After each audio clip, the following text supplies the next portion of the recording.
Myslel som si, že moje telo bude držať, aj keď ja sám držať neviem. Že vydrží stres, nedostatok spánku, tú prázdnotu, ktorú som zametal pod koberec. A potom jedného dňa prišlo ticho. To ticho, čo neklame. Bolesti, únava, stavy, ktorým nerozumiem. A telo mi povedalo: nie som tvoj nepriateľ, ja som tvoje zrkadlo. Zdravie nie je dar, čo dostaneš, je to vzťah, ktorý musíš budovať. Telo hovorí pravdu, aj keď ju nechceš počuť. A ak ho zradíš, zradíš seba, ale keď sa k nemu vrátiš, vráti sa aj ono k tebe. Zdravie nie je náhoda, je to dohoda, ktorú tvoria dvaja, ja a ja. A tak som sa naučil spomaliť. Nie preto, že chcem, ale preto, že musím. Lebo inak sa všetko rozpadne.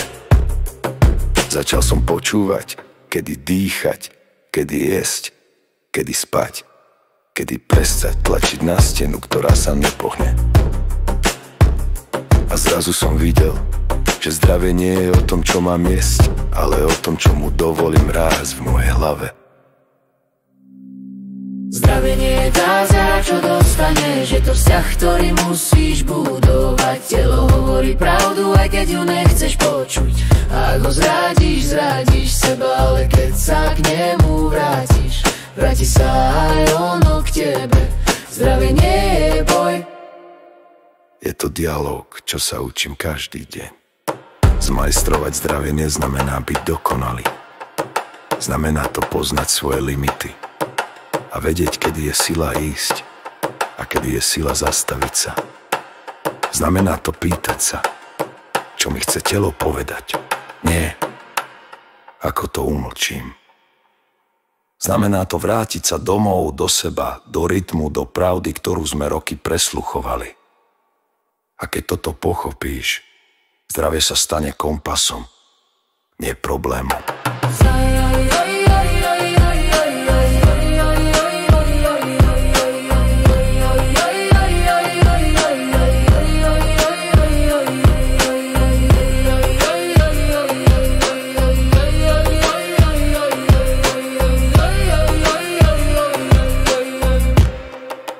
Telo je môj dom, duša je môj hlas, myseľ je môj smer.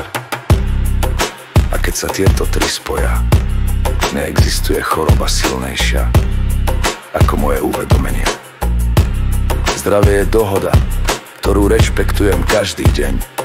Žijem ho v plnosti, nie preto, že musím, ale preto, že som konečne pochopil, že som to ja, koho zachraňuje.